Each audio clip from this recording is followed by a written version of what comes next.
سپہر کے 3 بجے ہیں۔ السلام علیکم، یہ ریڈیو پاکستان ہے۔ مدثرہ اطہر سے خبریں سنیے۔ اہم خبروں کا خلاصہ۔ وزیر اعظم نے کہا ہے کہ آذربائیجان نے پاکستان کے ساتھ $2 ارب کے معاہدوں پر دستخط کرنے کے لیے آمادگی ظاہر کی ہے۔ پاکستان اور ایران نے تجارت کے فروغ، توانائی کے شعبے میں تعاون اور سرحدی انتظام کو بہتر بنانے کے ذریعے دو طرفہ تعلقات مستحکم کرنے کی ضرورت پر زور دیا ہے۔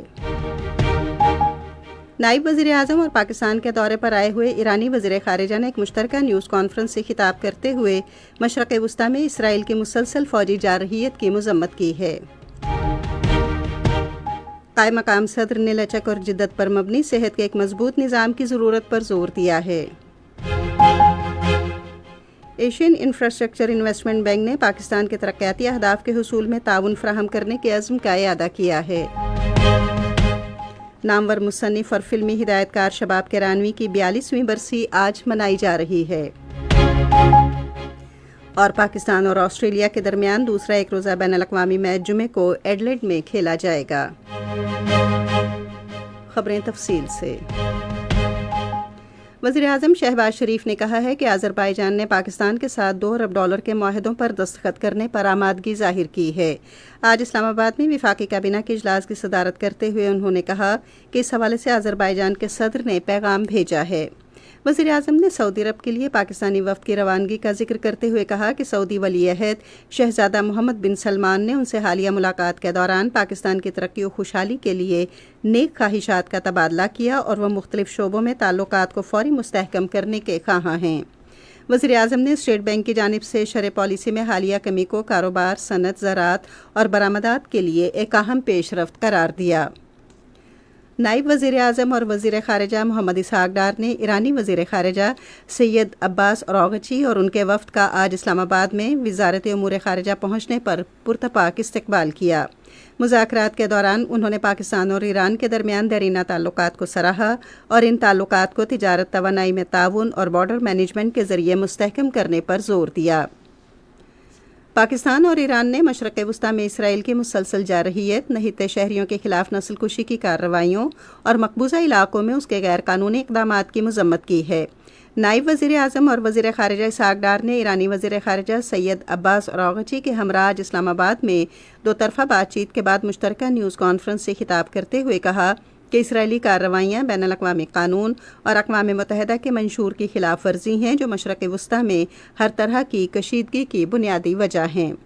نائب وزیر اعظم نے کہا کہ ایرانی وزیر خارجہ کے ساتھ مذاکرات کے دوران انہوں نے تجارت، توانائی اور سرحدی سلامتی سمیت مختلف اہم شعبوں میں تعاون بڑھانے کے طریقوں پر بھی تبادلہ خیال کیا۔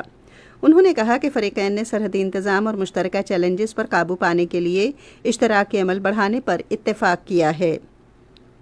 اسحاق ڈار نے کہا کہ انہوں نے دہشت گردی اور انتہا پسندی کو خطے کے امن کے لیے سنجیدہ خطرہ قرار دیا اور ان خطرات سے نمٹنے کے لیے مشترکہ کوششوں پر زور دیا ہے۔ اس موقع پر ایرانی وزیر خارجہ نے اپنے ریمارکس میں پاکستان کے ساتھ برادرانہ تعلقات کو اقتصادی، تجارتی، سیاسی اور ثقافتی سمیت تمام شعبوں میں مضبوط کرنے کے عزم کا اعادہ کیا ہے۔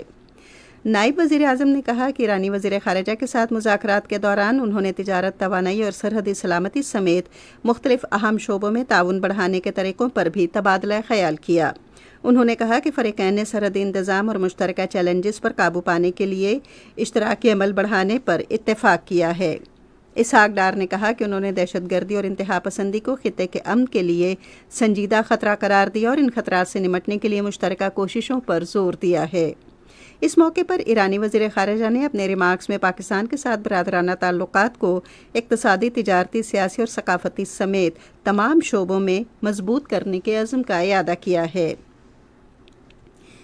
ایشین انفراسٹرکچر انویسٹمنٹ بینک نے پالیسی اور مالی تعاون کے ذریعے پاکستان کو اس کے ترقیاتی اہداف کے حصول اور موسمیاتی چیلنجز پر قابو پانے میں مدد دینے کے عزم کا اعادہ کیا ہے۔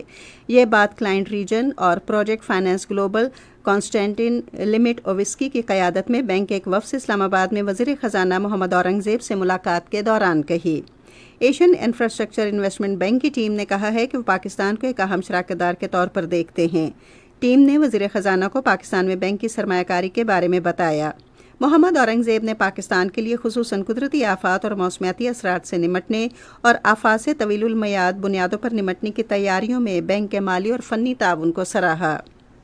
ایشین انفراسٹرکچر انویسٹمنٹ بینک کی ٹیم نے کہا کہ وہ پاکستان کو ایک اہم شراکت دار کے طور پر دیکھتے ہیں۔ ٹیم نے وزیر خزانہ کو پاکستان میں بینک کی سرمایہ کاری کے بارے میں بتایا۔ محمد اورنگزیب نے پاکستان کے لیے خصوصاً قدرتی آفات اور موسمیاتی اثرات سے نمٹنے اور آفات سے طویل المیعاد بنیادوں پر نمٹنے کی تیاریوں میں بینک کے مالی اور فنی تعاون کو سراہا۔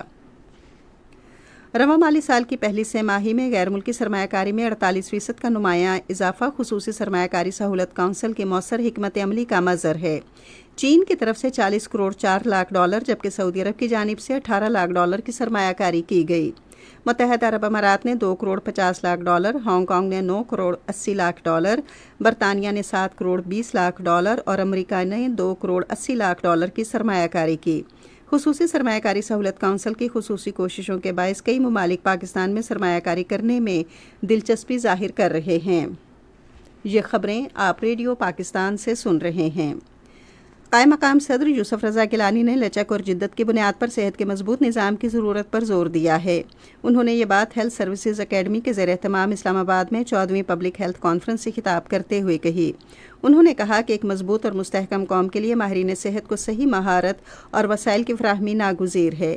انہوں نے زور دیا کہ ماہر اور بہترین تربیت یافتہ پیشہ ور افراد ہی لوگوں کو صحت مند زندگی گزارنے کے قابل بنانے کے لیے سازگار ماحول پیدا کر سکتے ہیں۔ قائم مقام صدر نے کہا کہ سینٹ ایسی قانون سازی پالیسیوں اور اقدامات پر بحث کو ترجیح دیتی ہے جن میں صحت کے اداروں کے لیے سازگار ماحول کی فراہمی پر توجہ مرکوز کی جائے۔ پاکستان اور ملائیشیا مشترکہ فوجی مشق ہرامو مارخور دوئم کا انعقاد کر رہے ہیں۔ 2 ہفتے پر مشتمل یہ مشق پبی میں انسداد دہشت گردی کے قومی مرکز میں شروع ہوئی۔ اس مشق سے ملائیشیا اور پاکستان کی افواج کے درمیان 2 طرفہ تعلقات مستحکم ہوں گے اور مستقبل میں ایک دوسرے کے تجربات اور مہارت سے استفادہ کرنے کے مواقع میسر آئیں گے۔ پاکستان نے عالمی نظم و نسق کو مستحکم کرنے کے لیے اقوام متحدہ کی جنرل اسمبلی کے کام کو اثر نو منظم بنانے پر زور دیا ہے۔ اقوام متحدہ میں پاکستان کے قائم مقام مستقل نمائندے عثمان جدون نے نیو یارک میں اقوام متحدہ کے قراردادوں پر عمل درآمد کے بارے میں اقوام متحدہ کی جنرل اسمبلی کے ابتدائی اجلاس میں کہا کہ جنرل اسمبلی ایک اہم ادارہ ہے جہاں دنیا بھر کے ممالک کو رکنیت حاصل ہے۔ انہوں نے بین الاقوامی قانون کی بہتری میں اقوام متحدہ کی جنرل اسمبلی کے مزید مؤثر کردار پر زور دیا۔ اقوام متحدہ میں پاکستان کے قائم مقام سفیر نے عالمی امن و سلامتی برقرار رکھنے میں جنرل اسمبلی کے مؤثر کردار کو بڑھانے کی اہمیت پر بھی زور دیا، جس سے اسمبلی اور سلامتی کونسل کے درمیان رابطے مستحکم کرنے میں مدد ملے گی۔ کنٹرول لائن کی دونوں جانب اور دنیا بھر میں مقیم کشمیری کل یوم شہدائے جموں منائیں گے، جس کا مقصد ان کے ناقابل تنسیق حق خود ارادیت کے حصول تک شہداء کے مشن کو جاری رکھنے کے عزم کا اعادہ کرنا ہے۔ کشمیر میڈیا سروس کے مطابق 1947 میں نومبر کے پہلے ہفتے کے دوران جموں کے مختلف حصوں سے پاکستان کو ہجرت کے دوران ڈوگرا مہاراجہ ہری سنگھ بھارتی فوج اور ہندو انتہا پسندوں نے ہزاروں کشمیریوں کو شہید کیا۔ بھارتی فضائیہ کا ایک اور MiG 29 لڑاکا طیارہ معمول کی تربیتی پرواز کے دوران فنی خرابی کے باعث اتر پردیش میں آگرہ کے قریب گر کر تباہ ہو گیا۔ 2 ماہ کے دوران بھارت کا یہ دوسرا MiG 29 طیارہ ہے جو گر کر تباہ ہوا ہے۔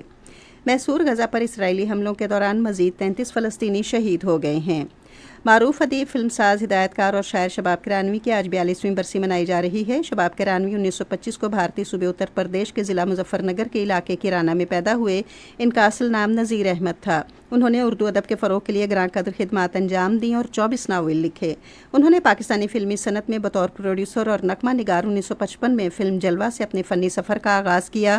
انہوں نے 1961 میں فلم سریا سے ہدایت کاری شروع کی۔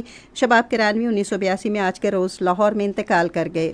ریڈیو پاکستان 8 سے پہر 4:05 پر اپنے قومی نشریاتی رابطے پر فلموں کے ہدایت کار شباب کرانوی کی برسی کے سلسلے میں ایک فیچر پروگرام نشر کرے گا۔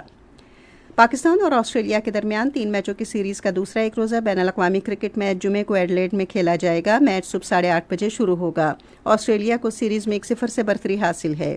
اور اب موسم۔ محکمہ موسمیات کی پیشگوئی کے مطابق آئندہ 12 گھنٹے کے دوران ملک کے بیشتر علاقوں میں موسم خشک رہے گا، تاہم پہاڑی علاقوں میں رات کے دوران موسم سرد رہے گا، جبکہ پنجاب کے بیشتر علاقوں میں شدید یا ہلکی سموک چھائی رہے گی۔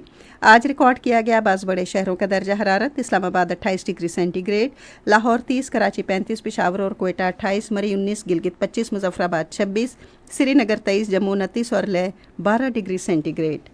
اسی کے ساتھ خبریں ختم ہوئی. مزید خبروں اور تجزیوں کے لیے ہماری ویب سائٹ ہے radio.gov.pk اور فیس بک کے link radio Pakistan news official پر براہ راست ویڈیو سٹریمنگ بھی ملاحظہ کیجیے.